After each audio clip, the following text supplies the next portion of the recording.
प्रदेश सरकार ने बेरोजगारों को लेकर जो आंकड़े दिए हैं वो विरोधाभासी है। हाल ही में विधानसभा में एक लिखित सवाल के जवाब में सरकार ने कहा कि प्रदेश में पिछले साल 35,73,000 बेरोजगार थे, जबकि इस साल मई 2024 की स्थिति में ये संख्या घटकर 25,82,000 हो गई है। तो वहीं आर्थिक सर्वेक्षण में सरकार ने दावा किया है कि राज्य में 33.13 लाख पंजीकृत बेरोजगार है।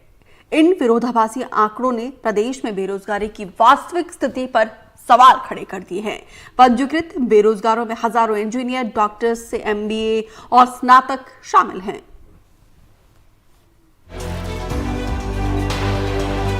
मध्य प्रदेश सरकार का दावा है कि 2023 की तुलना में मई 2024 तक 9,90,935 बेरोजगारों की संख्या कम हो गई है। इसके अलावा पिछले 3 वर्षों में 2,32,000 लोगों को सरकारी नौकरियां मिली हैं। विधानसभा में सरकार ने जो आंकड़े पेश किए हैं वो 2 सवाल खड़े कर रहे हैं। पहला कि आखिर 7,58,000 बेरोजगार गए कहां, और दूसरा कि सरकार ने जो लिखित जवाब दिया है और जो आर्थिक सर्वेक्षण पेश किया है उन दोनों के आंकड़ों में इतना फर्क क्यों है। हालांकि विधानसभा में सरकार ने जो आंकड़े दिए थे उसके मुताबिक पिछले साल बेरोजगारों की संख्या 35,73,000 थी, जबकि मई 2024 में ये तादाद 25,82,000 हो गई। वहीं आर्थिक सर्वेक्षण कहता है कि बेरोजगारों की संख्या 33,13,000 है। पंजीकृत बेरोजगारों में उच्च शिक्षित युवाओं की संख्या भी चिंताजनक है, जिसमें हजारों की संख्या में डॉक्टर, इंजीनियर, MBA और पोस्ट ग्रेजुएट बच्चे हैं। मध्य प्रदेश में 1,22,532 इंजीनियर बेरोजगार हैं, तो 3,621 डॉक्टर भी।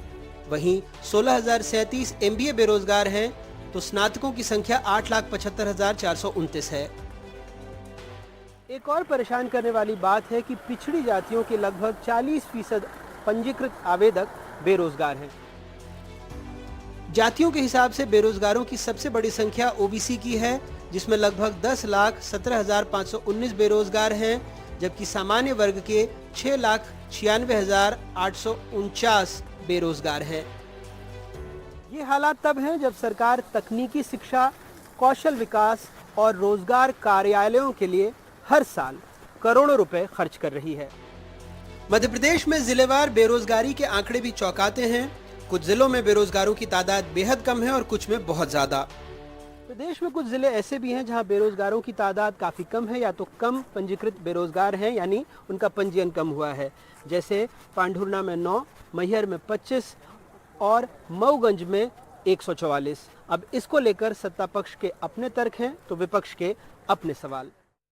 पहले तो ये बेरोजगार नहीं है, ये नौकरी पाने का पंजीयन है, नौकरी पाने का, और 3 साल का इसका रजिस्ट्रेशन काल हो। 3 साल के बाद में फिर उसका वापस फिर रजिस्ट्रेशन कराना पड़ता है। तो जिन लोगों को रोजगार मिल गया उनका कम हो जाता है, फिर बढ़ जाता है। जैसे वैकेंसी निकलती है तो इसके आंकड़े कम ज़्यादा होते रहते हैं। बेरोजगार ये रोजगार के लिए सास की नौकरी के लिए इनका पंजीयन है। जिन लोगों का वैकेंसी जैसे निकलती है उन वैकेंसियों में अगर वो चले गए तो स्वतः उनका पंजीयन 3 साल बाद में रद्द हो जाता है। 3 साल बाद फिर उनको पंजीयन कराना पड़ता है। कांग्रेस के पास आरोप लगाने के अलावा बचा ही क्या है। अभी देख नहीं रहा, बहस में आरोप लगा रही, मिथ्या आरोप लगा रही है।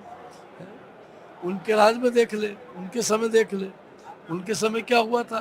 3,000 लोगों को रोजगार मिला था, हमारे यहाँ 25,000 लोगों का रिप्लेसमेंट हुआ है। ये सरकार जुमलों की सरकार है, सिर्फ जुमलेबाजी करती है और आंकड़ों में गुमराह करती है। आपने देखा 2 लाख को रोजगार दिया और 11 लाख गायब कर दिए। तो 11 लाख लोगों को कहाँ के 11 लाख में से 2 लाख को दिया, 9 लाख गायब हो गए। तो इस तरह से ये गलत जानकारी देते हैं और यहाँ भी कई क्वेश्चनों की गलत जानकारियाँ दे रहे हैं। आपने देखा रोजगार गारंटी बंद कर दी इन्होंने, जिससे नुकसान हो रहा है, किसान गरीबों का, आम आदमी को नुकसान हो रहा है। और भी दूसरी छोटी छोटी योजनाएं बंद कर दी जिनसे लोगों को रोजगार मिलता है, वो भी बंद कर दी है। और इस तरह से बेरोजगारी भी बढ़ती जा रही है और बेरोजगारी को छिपा रही है सरकार, ये भी दुर्भाग्य।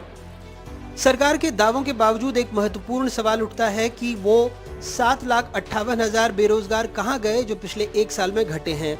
सरकार के दावे और वास्तविकता के बीच इस अंतर को समझना महत्वपूर्ण है। सवाल ये भी है कि जिन लोगों के नाम बेरोजगारी की सूची से हटे, क्या उन्हें वाकई रोजगार मिल गया या थक हार कर उन्होंने खुद ही अपना नाम कटवा लिया। भोपाल से अपने कैमरा सहयोगी रिजवान खान के साथ अनुराग द्वारी, NDTV।